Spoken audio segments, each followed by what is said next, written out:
السلام علیکم دوستو، بلال یونیک ڈیزائن میں آپ لوگوں کا سواگت ہے۔ سارے نبیوں کے بارے میں بتاؤں گی آپ کو سوال اور جواب۔ یوسف علیہ السلام کے بارے میں بتانے والی ہوں۔ سوال: حضرت یوسف علیہ السلام کے والد کا اسم گرامی بتائیے۔ جواب: حضرت یعقوب علیہ السلام۔ سوال: حضرت یوسف علیہ السلام کے دادا کا اسم گرامی بتائیے۔ جواب: حضرت اسحاق علیہ السلام۔ سوال: حضرت یوسف علیہ السلام کے پردادا کا اسم گرامی بتائیے۔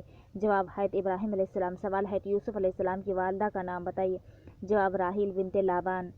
سوال: حضرت یوسف علیہ السلام کے کل کتنے بھائی تھے؟ جواب: 12۔ سوال: حضرت یوسف علیہ السلام کے سگے بھائی یعنی ماں جائے کتنے تھے؟ ان کے نام بتائیے۔ جواب: ایک ہی تھے، ان کا نام بنیامین تھا۔ سوال: اپنی اولاد میں سے حضرت یعقوب علیہ السلام کس کی جدائی برداشت نہیں کر سکتے تھے؟ جواب: حضرت یوسف علیہ السلام کی، جن سے انہیں بے حد محبت تھی۔ سوال: حضرت یعقوب علیہ السلام کی اولاد میں سے بہترین خصائل کے مالک کون تھے؟ جواب: حضرت یوسف علیہ السلام۔ سوال: حضرت یوسف علیہ السلام کا اسم گرامی قرآن مجید میں کتنی بار آیا ہے؟ جواب: 27 بار۔ سوال: قرآن مجید نے حضرت یوسف علیہ السلام کے قصے کو کن الفاظ میں یاد کیا ہے؟ جواب: احسن القصص کے نام سے۔ سوال: حضرت یوسف علیہ السلام کے قصے کو قرآن مجید میں احسن القصص کیوں کہا گیا ہے؟ جواب: کیونکہ اس ایک واقعہ میں جس قدر عبرتیں اور نصیحتیں موجود ہیں کسی دوسرے واقعے میں ایک جا نہیں ہے۔ سوال: حضرت یوسف علیہ السلام کا قصہ کس چیز کی تصویر پیش کرتا ہے؟ جواب: یہ ایک فرد کے ذریعے قوموں کے بنانے، بگڑنے، گرنے اور ابھرنے کی یعنی بولتی ہوئی تصویر ہے جو کسی تشریح و توضیح کی محتاج نہیں ہے۔ سوال: حضرت یوسف علیہ السلام نے اس خواب میں کیا دیکھا تھا جس کا ذکر سن کر آپ کے والد بزرگوار نے فرمایا کہ بیٹا اس خواب کو اپنے بھائیوں سے پوشیدہ رکھنا؟ جواب: انہوں نے دیکھا تھا کہ 11 ستارے اور چاند اور سورج انہیں سجدہ کر رہے ہیں۔ سوال: حضرت یوسف علیہ السلام نے اپنے اہل خاندان کو جبکہ وہ کنعان چھوڑ کر مصر میں آ گئے تھے کس جگہ آباد کیا تھا؟ جواب: حجش کے علاقے میں، جہاں کی زمین اور چرگاہیں عمدہ ہیں۔ ان میں یہ بھی مصلحت تھی کہ مصریوں سے دور رہیں تاکہ بت پرستی سے بچیں۔ سوال: حضرت یوسف علیہ السلام کی عمر کتنی تھی؟ جواب: 110۔ سوال: اس ہستی کا اسم گرامی بتائیے جن کی داستان حیات اور دعوت تبلیغ کو قرآن مجید میں ایک ہی سورت میں بیان فرمایا گیا ہے، نیز اس سورت کا نام بتائیے۔ جواب: حضرت یوسف علیہ السلام نے اپنے اہل خانہ کو مصر میں آباد کرنے اور اپنی داستان حیات کے ایک بہت بڑے حصے کو مکمل کرنے کے بعد کون سی دعا کی تھی؟ اے میرے رب، تو نے مجھے حکومت عطا کی، خوابوں کی تعبیر کا علم دیا۔ اے زمین و آسمان کے پیدا کرنے والے، تو ہی دنیا اور آخرت میں میرا کارساز ہے۔ مجھے دنیا سے اپنی اطاعت کی حالت میں اٹھائیو اور آخرت میں اپنے نیک بندوں میں داخل کیجیو۔ سوال: بائبل کے بیان کے مطابق حضرت یوسف علیہ السلام کی پیدائش کا زمانہ کون سا تھا؟ جواب: 1906 قبل از مسیح۔ سوال: جب حضرت یوسف علیہ السلام نے خواب دیکھا ان کے بعد ان کے بھائیوں نے انہیں کنویں میں ڈال دیا تو اس وقت ان کی عمر کتنی تھی؟ جواب: 17 سال۔ سوال: جب حضرت یوسف علیہ السلام مصر کے بازار میں فروخت ہوئے اور عزیز مصر ان کو اپنے گھر لے آئے تو اس وقت ان کی عمر کتنی تھی؟ جواب: 17 سال۔ سوال: جس کنویں میں حضرت یوسف علیہ السلام کو ڈالا گیا تھا وہ کہاں واقع تھا؟ جواب: سکم کے شمال میں 2 تن کے قریب۔ سوال: جس قافلے نے حضرت یوسف علیہ السلام کو کنویں سے نکالا اور خریدا تھا وہ کہاں سے آ رہا تھا اور کہاں جا رہا تھا؟ جواب: وہ جلعان مشرق اردن سے آ رہا تھا اور مصر کو جا رہا تھا۔ سوال: جب یوسف علیہ السلام مصر پہنچے تو اس وقت وہاں کس خاندان کی حکومت تھی؟ جواب: ہکسوس کنگ یعنی چرواہے بادشاہوں کی حکومت جو عربی نسل تھے اور 2000 سال قبل از مسیح مصر پر قابض ہو گئے تھے۔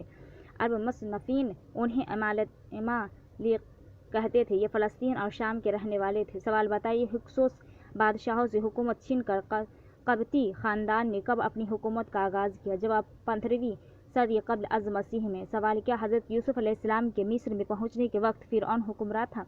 جواب: نہیں، کیونکہ قرآن مجید حضرت یوسف علیہ السلام کے ہم مصر بادشاہوں کو فرعون کے نام سے یاد نہیں کرتا۔ سوال: حضرت یوسف علیہ السلام عزیز مصر کے گھر کتنا عرصہ رہے؟ جواب: 3 سال۔ سوال: حضرت یوسف علیہ السلام نے جیل میں کتنا عرصہ گزارا؟ جواب: 8 یا 9 ماہ۔ سوال: حضرت یوسف علیہ السلام مصر کے حکمراں کس عمر میں ہوئے تھے؟ جواب: 30 سال کی عمر میں۔ سوال: حضرت یوسف علیہ السلام نے مصر پر کتنے سال تک حکومت کی تھی؟ جواب: 80 سال تک۔ سوال: حضرت یوسف علیہ السلام نے اپنی حکومت کے کون سے سال میں اپنے اہل خاندان کو کنعان سے مصر بلایا تھا؟ جواب: 9ویں یا 10ویں سال۔ سوال: حضرت یوسف علیہ السلام نے جس علاقے جشن میں اپنے اہل خاندان کو آباد کیا تھا وہ کون سا علاقہ تھا؟ جواب: जवाब दमियात और कहरा के दरमियान। सवाल हज़रत यूसुफ अलैहिस्सलाम ने मरते वक्त बनी इसराइल को क्या वसीयत की थी? जवाब, जब तुम इस मुल्क से निकलो तो मेरी हड्डी अपने साथ लेकर जाना। सवाल हज़रत यूसुफ अलैहिस्सलाम की ज़बानी ख्वाब सुनकर हज़रत याकूब अलैहिस्सलाम ने उन्हें नसीहत की थी कि ये ख्वाब अपने भाइयों को न बताना वरना वो तुम्हें नुकसान पहुँचाएंगे।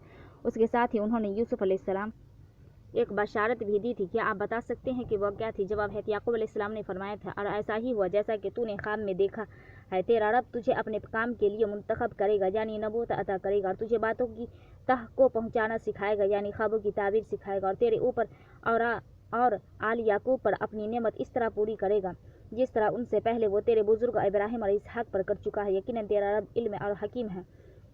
सवाल, हज़रत यूसुफ अलैहिस्सलाम के सौतेले भाई ने आपके खिलाफ क्या सोचा था? जवाब, उन्होंने आपस में कहा था, ये यूसुफ और उसका भाई बिन्यामीन दोनों हमारे वालिद को हमसे ज़्यादा महबूब है, हालांकि हम एक पूरा छा हैं। सच्ची बात तो यह है कि हमारे अब्बा जान बिल्कुल ही बहक गए हैं। चलो यूसुफ को कत्ल कर दो या उसे कहीं फेंक दो ताकि तुम्हारे वालिद की तवज्जो सिर्फ तुम्हारी ही तरफ हो जाए। ये काम कर लेने के बाद नीक बन कर रहना।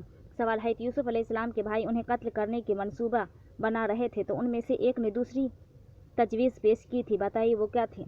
जवाब, उन्होंने कहा था, यूसुफ को कत्ल न करो, अगर कुछ करना ही है तो उसे किसी अंधे कुएं में डाल दो, कोई आता जाता काफिला उसे निकाल ले जाएगा। सवाल, हज़रत यूसुफ अलैहिस्सलाम के भाइयों ने जब उनके खिलाफ एक खतरनाक साजिश की और मंसूबा तैयार कर लिया तो अपने वालिद को क्या कहा? जवाब, उन्होंने कहा, अब्बाजान क्या बात है कि आप यूसुफ के मामले में हम पर भरोसा नहीं करते, हालांकि हम उनके सच्चे खैर खां हैं। कल उसे हमारे साथ भेज दीजिए, कुछ चरजग लेगा और खेल कूद से भी दिल बहल जाएगा, हम उसकी हिफाजत को मौजूद हैं। सवाल, हज़रत यूसुफ अलैहिस्सलाम को कुएं से निकाल कर कल गला वालों ने उन्हें मिस्र में किसके पास फ़रोख्त किया था? जवाब, मिस्र में एक सरकारी ओहदेदार के पास, जिसे कुरान पाक ने अजीज़ के लक़्ब से याद किया है। अजीज़ के मानी बाख्तियार शख्स या ओहदेदार है। बाइबल में उस शख्स का नाम पोतीफार लिखा है जो बादी गार्ड दस्ता का अफसर था। सवाल, अजीज़ ने यूसुफ अलैहिस्सलाम को ख़रीदने के बाद कहाँ रखा? जवाब, उन्हें अपने घर ले आया और अपनी बीवी से, जिसका नाम जुलेखा था, कहा कि उसको अच्छी तरह रखना, शायद ये हमारे लिए मुफीद साबित हो और हम उसे अपना बेटा बना ले, क्योंकि वह समझ गया था कि मामूली ग़ुलाम नहीं बल्कि किसी ऊंचे ख़ानदान का नौनिहाल है। सवाल, हज़रत यूसुफ अलैहिस्सलाम को ग़ुलामी की हालत में मिस्र तक पहुँचाने के मुताल्लिक़ सूरह यूसुफ में अल्लाह ताला ने क्या फरमाया? जवाब, उसी तरह हमने यूसुफ के लिए उस सरजमीन में कदम जमाने की सूरत निकाली, उसे मामला फ़हमी की तालीम देने का इंतज़ाम किया। अल्लाह अपना काम करके रहता है। सवाल, पोतीफार ने हज़रत यूसुफ अलैहिस्सलाम को ख़रीदने के बाद कौन सा काम सुपुर्द किया था? जवाब, उन्होंने आपको अपने घर का मुख्तार और जागीर का मोहतमिम बना दिया था। सवाल, अल्लाह पाक ने सूरह यूसुफ में हज़रत यूसुफ अलैहिस्सलाम को जवानी तक पहुँचने के बाद क्या करने का ऐलान किया था? जवाब फरमाया, जब वो यूसुफ अपनी जवानी को पहुँचा तो हमने उसे क़ुव्वत फ़ैसला और इल्म अता किया, और उस तरह हम नेक लोगों को अज्र देते हैं। सवाल, पोतीफार की बीवी का सुलूक हज़रत यूसुफ अलैहिस्सलाम से क्या था? जवाब, वो कुछ अर्सा के बाद आपकी खूबसूरती से मुतासिर होकर आप पर डोरे डालने लगी ताकि उन्हें बदकारी पर आमादा कर ले, लेकिन आपने उसकी परवाह न की। सवाल, एक दिन मौका पाकर जब जुलेखा ने दरवाजे बंद करके हज़रत यूसुफ अलैहिस्सलाम को बदकारी की दावत दी तो आपने क्या फरमाया? जवाब, आपने फरमाया, खुदा की पनाह, मेरे रब ने तो मुझे अच्छी मोतरद बख्शी और मैं ये काम करूं, ऐसे जालिम कभी फलाह नहीं पाया करते। सवाल, ऐसे नाजुक मौका पर जबकि जुलेखा ने घर के दरवाजे बंद करके हज़रत यूसुफ अलैहिस्सलाम को बदकारी की दावत दी थी तो अल्लाह पाक ने अपने उस प्यारे नबी को उस गुनाह से बचने के लिए क्या किया? जवाब, कुरान में इरशाद है, वो उसकी तरह बूढ़े और यूसुफ भी उसकी तरह बढ़ता अगर सवाल, जवाब, कुरान मजीद में इरशाद है, वो उसकी तरफ बढ़ी और यूसुफ भी उसकी तरफ बढ़ता अगर अपने रब की बरहान न देख लेता, यानी खुदा की समझाई हुई वो दलील जिसकी बना पर आपके ज़मीन ने आपको कायल किया कि उस औरत की दावत ऐश कबूल करना मुझे ज़ेबा नहीं है, क्योंकि खुदा ने मुझे मंजिलत अदा की है, उसमें ख़ानदानी शर्फ और मौत का इल्म दोनों बातें शामिल है। उस तरह हुआ ताकि हम उससे बदी और बेहयाई को दूर करें, क्योंकि ये बच जाना अल्लाह की अता करदा तौफीक और हिदायत से हुआ था। दर हकीकत वो हमारे चुने हुए बंदों में से थे और अल्लाह अपने चुने हुए बंदों को हर आजमाइश से सुरखरू करके निकालता है। सवाल, जब जुलेखा ने यूसुफ अलैहिस्सलाम को बदकारी की दावत दी और आपको अपने रब की अता करदा कदर मंजिलत, इल्म, हिकमत और ख़ानदानी शर्फ ने उस जाल में फंसने से बचा लिया तो आपका फौरी रद्द अमल क्या था?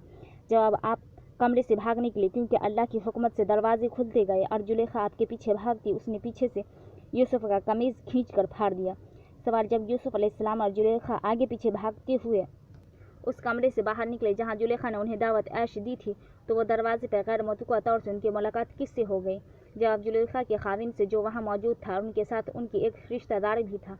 सवाल जुलेखा ने अपने जुर्म को छुपाने के लिए हज़रत यूसुफ अलैहिस्सलाम के मुतालिक अपने खाविन से क्या कहा? जवाब कहने लगी, वो क्या सज़ा है उस शख्स की जो तेरी घरवाली पर निहायत ख़राब करे? उसके सिवा और क्या सज़ा हो सकती है कि वो कैद किया जाए और उसे सख्त अजाब दिया जाए? सवाल जब जुलेखा ने अपने खाविन से हज़रत यूसुफ अलैहिस्सलाम पर झूठा इल्ज़ाम लगाकर सज़ा देने का मुतालबा किया तो आपने उनसे क्या कहा? जवाब आपने फरमाया, यही मुझे फांसने की कोशिश कर रही थी। सवाल जुलेखा के खाविन को उसके करीबी रिश्तेदार ने जुलेखा के यूसुफ अलैहिस्सलाम पर लगाए गए इल्ज़ाम की तहकीक के लिए कौन सी शहादत पेश की थी? जवाब उन्होंने कहा था, अगर यूसुफ का कमीज़ आगे से फटा है तो औरत सच्ची है, अगर झूठा और अगर उसका कमीज़ पीछे से फटा हुआ है तो उसमें यह औरत झूठी है और ये सच्चा है। सवाल जब जुलेखा के खाविन ने यूसुफ और जुलेखा वाले मामले में पेश की गई शहादत पर गौर किया और देखा कि यूसुफ अलैहिस्सलाम का कमीज़ पीछे से फटा हुआ है तो उसने जुलेखा से और फिर यूसुफ अलैहिस्सलाम से मुखातिब होकर क्या कहा? जवाब उन्होंने कहा, जुलेखा, ये तुम औरतों की चालाकियाँ हैं, वाकई बड़े गज़ब की होती है तुम्हारी चालें। फिर यूसुफ अलैहिस्सलाम से खिताब किया और कहा, ए यूसुफ, इस मामले से दरगुजर कर और ए औरत, तू अपने कसूर की माफ़ी मांग, तू ही उनमें खताकार है। सवाल जुलेखा से हज़रत यूसुफ अलैहिस्सलाम की शादी की दास्तान में क्या हकीकत है? जवाब, ये सरासर गलत रवायत है कि एक नबी उस औरत से किस तरह शादी कर सकता है जिसकी बदकारी से ज़ाती तौर पर तजुर्बा हो चुका हो। लोगों ने यूसुफ जुलेखा के किस्से लिखकर सब फर्जी रवायतें तसनीफ़ की है और उस हज़रत यूसुफ अलैहिस्सलाम जैसे ज़लील क़द्र पैगम्बर के अखलाक पर खाक उड़ाई हैं। सवाल जब मिस्र के ऊंचे तबके की औरतों ने जुलेखा को ताने दिए कि वो एक ग़ुलाम से इश्क करती है तो उनका मुंह बंद करने के लिए जुलेखा ने कौन सी चाल चली थी? जवाब, उन्होंने एक दावत का बंदोबस्त किया और उन्हें मदऊ किया और हर औरत को फल और छुरी दे दी ताकि काट काट कर खाती जाए। इस असना में उसने यूसुफ अलैहिस्सलाम को पुकारा। जब वो कमरे में दाखिल हुए तो औरतें उनके हुस्न जमाल को देखकर हवास खो बैठे और फलों की बजाय उन्होंने अपनी अंगुलियां काट ली और पुकार उठी कि ये तो कोई फरिश्ता है।